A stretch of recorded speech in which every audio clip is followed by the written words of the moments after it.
Hello viewers, सबसे पहले तो मैं आपका धन्यवाद करता हूँ मेरे वीडियो को वॉच करने के लिए।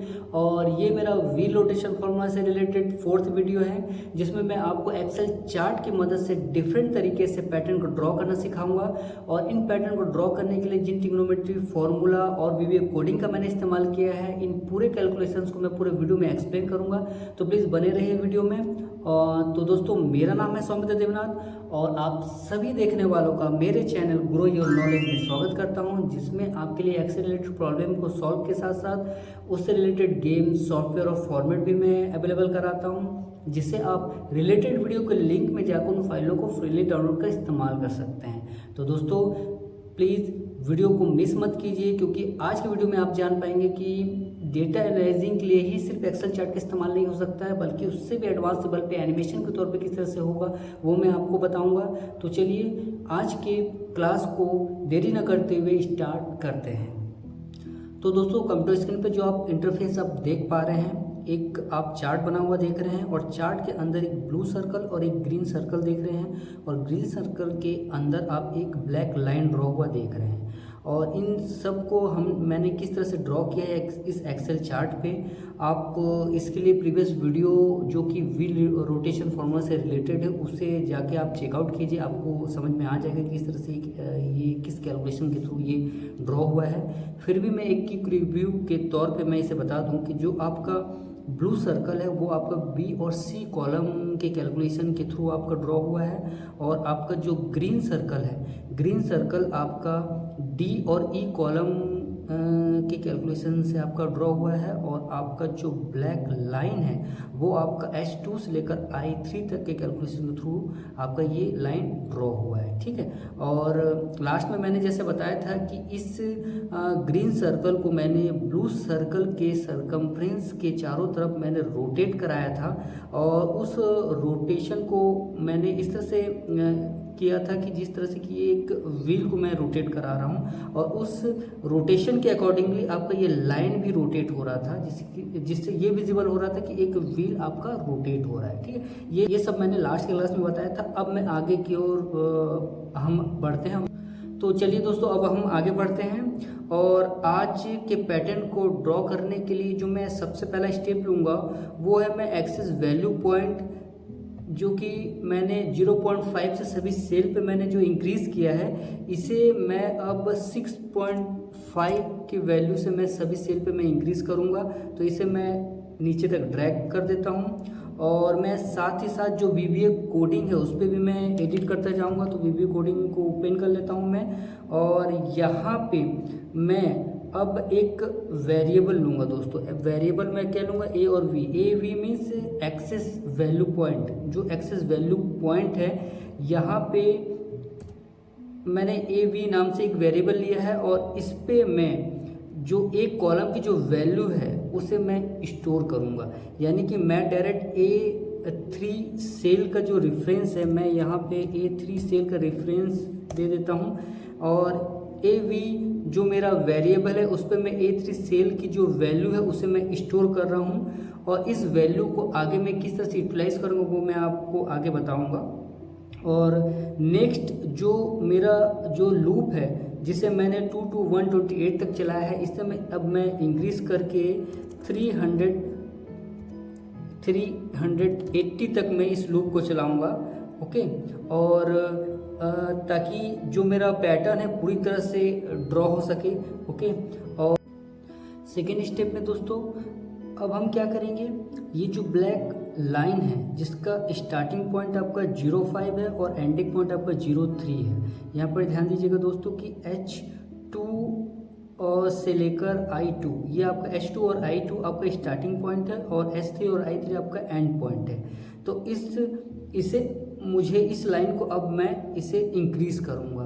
कैसे, आप ध्यान दीजिएगा कि मैं इसका जो एंडिंग पॉइंट है आपका 0.3, इसे मैं 0.1 करूँगा। तो 0.1 करने के लिए मैं फ़िलहाल इसे अब मैनुअली करके आपको दिखाता हूँ। सॉरी, इसे मैं मैनुअली करके दिखा रहा हूँ आपको। ये आपका स्टार्टिंग पॉइंट 1 होगा। ओके। और ये जो आप एंडिंग पॉइंट 1 होगा, 0 to 1, और स्टार्टिंग पॉइंट जो है वो आपका 6 होगा। ध्यान दीजिए, है ना। तो मुझे ये लाइन को सेम इस लेंथ के अकॉर्डिंगली ही मुझे करना है।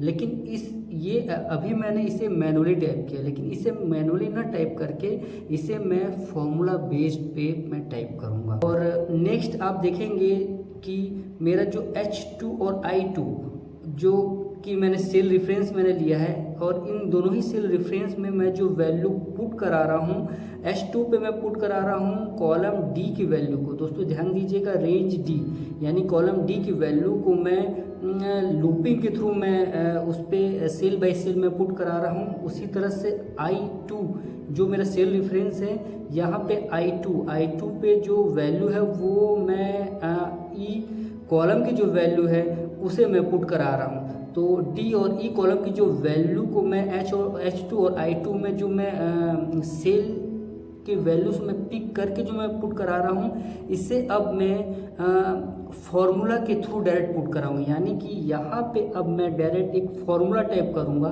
फॉर्मूला टाइप क्या करूँगा दोस्तों, उसे ध्यान से देखिएगा कि मैं इस फॉर्मूला को मैं टेक्स्ट फॉर्म में टाइप करूँगा। तो सबसे पहले टेक्स्ट फॉर्म में टाइप करने के लिए सबसे पहले डबल कोट का इस्तेमाल करते हैं दोस्तों। तो डबल कोट मैंने लिखा, फिर मैंने इज इक्वल टू टाइप किया, फिर मैंने ब्रैकेट स्टार्ट किया, फिर सीन जो कि मेरा ट्रिग्नोमेट्री फार्मूला है, सीन फार्मूला, तो सीन फार्मूला का मैं इस्तेमाल करूँगा। ब्रैकेट स्टार्ट और फिर मैं जीरो और फिर देन माइनस और डबल कोट मैंने यहाँ पे क्लोज कर दिया है। क्यों किया दोस्तों, क्योंकि इसके आगे मैं एंड साइन का इस्तेमाल करूँगा। एंड साइन का इस्तेमाल करके अब मैं जो ए और वी वेरिएबल पे जो वैल्यू मैं पुट करा रहा हूँ उसका इस्तेमाल मैं अब यहाँ करूँगा। तो यहाँ पे ए और वी वेरिएबल पे जो मैं वैल्यू पुट करा है उसे मैं माइनस कराऊंगा जीरो से। देन इसे भी इसके साथ में और एंड साइन का इस्तेमाल करके आगे मैं कंटिन्यू करता हूँ फॉर्मूला को। एंड साइन का इस्तेमाल करके फिर से मैंने डबल कोट का इस्तेमाल किया, फिर आपका ब्रैकेट क्लोज, देन मैंने इनटू किया 3 और प्लस 3 मैंने किया, और देन मैं इसे ब्रैकेट को क्लोज करता हूँ, देन प्लस और देन डॉलर का साइन का इस्तेमाल करके मैं डॉलर का साइन इस्तेमाल करके 1, यानी कि यहाँ पे आप देखेंगे कि मैंने H2 सेल रेफरेंस पे यानी कि H2 सेल पे मैं एक जो वैल्यू मैं पुट करा रहा हूँ वो टेक्स्ट फॉर्म में है, ठीक है। लेकिन जब ये टेक्स्ट आपका H2 सेल पे जब जाएगा तो सबसे पहले इज इक्वल टू की वजह से ये टेक्स्ट आपका फॉर्मूला में कन्वर्ट हो जाएगा। फॉर्मूला में जब कन्वर्ट हो जाएगा तो यहाँ पे आप देखेंगे फॉर्मूला मैंने जो टाइप किया है उसमें मैंने सीन ट्रिग्नोमेट्री फॉर्मूला का इस्तेमाल किया है, जिसपे मैंने 0 माइनस AV यानी AV वेरिएबल पे जो मैं वैल्यू पुट करा रहा हूँ वो A3 सेल की वैल्यू है, और वो A3 सेल की वैल्यू क्या है दोस्तों 6.5, यानी कि यहाँ पे सीन पे मैं 0 माइनस 6.5 कर रहा हूँ, ठीक है। और इसे मैं इंटू कर रहा हूँ 3 से, ताकि ये जो वैल्यू है 3 गुना इंक्रीज हो, 3 गुना बढ़ जाए, और प्लस मैं 3 कर रहा हूँ ताकि आपका जो कैलकुलेशन है वो और जो रेशियो है वो आपका +3 से इंक्रीज हो, ठीक है। और इस पे मैं प्लस कर रहा हूँ F1 के सेल रेफरेंस में अटैच कर प्लस F1 मैंने क्यों किया है दोस्तों, यहाँ पे F और G पे जो कॉलम पे जो वैल्यू मैं पुट करा रहा हूँ, यहाँ पे ध्यान दीजिएगा F1 और G1 पे जो वैल्यू पुट हो रहा है उस पे मैं कॉलम T और U की जो वैल्यू उसे मैं पिक करके वहाँ पुट करा रहा हूँ, और इस वैल्यू के थ्रू आपका जो ग्रीन सर्कल है वो आपका ब्लू सर्कल के सरकमफ्रेंस के चारों तरफ रोटेट होगा। तो इस वजह से इसे मैंने प्लस F1 किया है। और नेक्स्ट मैं यहाँ पे ध्यान दीजिएगा कि AV is equal to AV plus A3 मैंने किया है, यानी कि हर लूपिंग के एंडिंग होने से पहले AV को मैं 6.5 से मैं इंक्रीज़ करता जाऊँ, तो हर लूपिंग के साथ ये इंक्रीज़ होता जाएगा, ठीक है। और उसी तरह से मैं यहाँ पे I2 पे भी सेम फार्मूला का इस्तेमाल करूँगा।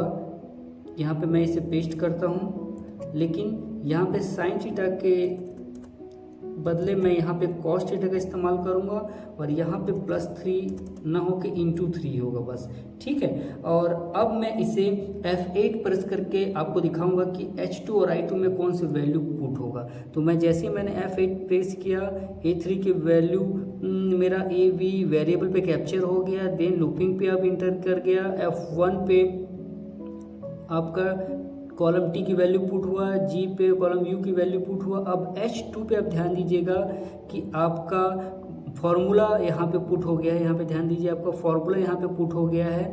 फॉर्मूला के थ्रू आपका जो कैलकुलेशन आ रहा है वो -0.64536 आ गया है। और देन फिर मैं अगर F8 प्रेस करता हूँ तो आपका I2 पर भी फॉर्मूला पुट हो गया है, जिसकी वजह से आपका जो डॉट है, जो स्टार्टिंग पॉइंट है आपका -0 से लेकर -0 तक आ गया है। आपका एक्स और वाई पॉइंट की वैल्यू यहाँ पे आप ध्यान दीजिएगा। लेकिन मुझे इसका जो एंडिंग पॉइंट है मुझे आपका 505 तक चाहिए था, तो इसे अब हम करेक्ट कर लेते हैं। यहाँ पे मैं अब H3 और I3 पर भी फॉर्मूला में अब पुट करूँगा, तो इसे मैं Ctrl+V करता हूँ और इसे मैं H3 और I3 करता हूँ और यहाँ पे मैं कुछ चेंजेस करूँगा। इस यहाँ पे मैं 0 के बदले 3.15 वैल्यू से मैं AV की वैल्यू को मैं माइनस करूँगा और इसे मैं ×2 करूँगा। और नेक्स्ट आपका यहाँ पर भी आपका I3 पर भी मैं 3.15 वैल्यू से मैं AV की वैल्यू को माइनस करूँगा और यहाँ पर मैं ×2 करूँगा, ठीक है।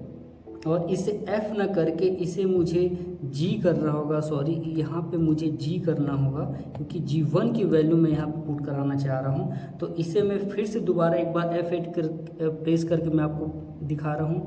यहाँ पे मैं जैसे ही H2 पे मैं इंटर कर गया तो इसे F1 की वैल्यू से प्लस होके -0.64 यहाँ पुट हो गया और I2 यानी 5.9 आपका स्टार्टिंग पॉइंट हो गया, यानी 6 आपका स्टार्टिंग पॉइंट हो गया और एंडिंग पॉइंट में आपका H3 और I3 की वैल्यू यानी 0 और ये 1 आपका एंडिंग पॉइंट हो गया। और इसे मैं स्टॉप करके आपको मैं एक बार चार्ट पे दिखा देता हूँ कि यहाँ आपका जो स्टार्टिंग पॉइंट है 0 से 6, मान लीजिए आपका 0 से 6 है और एंडिंग पॉइंट जो आपका है 0 से 1 है, यानी ये एंडिंग पॉइंट है। आपका स्टार्टिंग पॉइंट यहाँ पे 6 है और एंडिंग पॉइंट आपका 1 है, ओके। नेक्स्ट अब मुझे क्या करना है दोस्तों, नेक्स्ट मुझे अब यहाँ पे जो मैंने रेंज L यानी कि आपका G और K कॉलम पे मैंने जो वैल्यू H2 और I2 की वैल्यू मैं पुट करा रहा हूँ और अब मैं L और M कॉलम पर भी मैं H3 और I3 की वैल्यू को मैं पुट कराऊंगा। तो इसे जो मैंने हाइड किया था इसे मैं अब एक्टिव कर देता हूँ इस कोड को और अब मैं इसे कोड को मैं अब रन करके दिखाता हूँ कि अब हमारा फाइनली पैटर्न किस तरह से डिज़ाइन होगा। तो इसे मैं मिनिमाइज़ करता हूँ और मैं इसे अब रन करता हूँ। रन करते साथ ही आप ध्यान दीजिएगा कि आपका जो ग्रीन सर्कल है ब्लू सर्कल के कंफ्रेंस के चारों तरफ अब रोटेट कर रहा है और ये ग्रीन सर्कल के रोटेट होने के अकॉर्डिंगली ही आपका जो लाइन है वो लाइन भी उसी के अकॉर्डिंगली आपका रोटेट हो रहा है। और रोटेट होने के साथ साथ जो स्टार्टिंग पॉइंट है और एंडिंग पॉइंट है उन दोनों ही पॉइंट के वैल्यू के थ्रू आपके लाइन जो है वो ड्रॉ हो रहे हैं। और ये लाइन ड्रॉ होने में भी थोड़ा वक्त लगेगा, लेकिन ये ड्रॉ जब कंप्लीट हो जाएगा तो आपका एक डिज़ाइन आपका शो होगा। तो इसे अभी हम ड्रॉ होने देते हैं।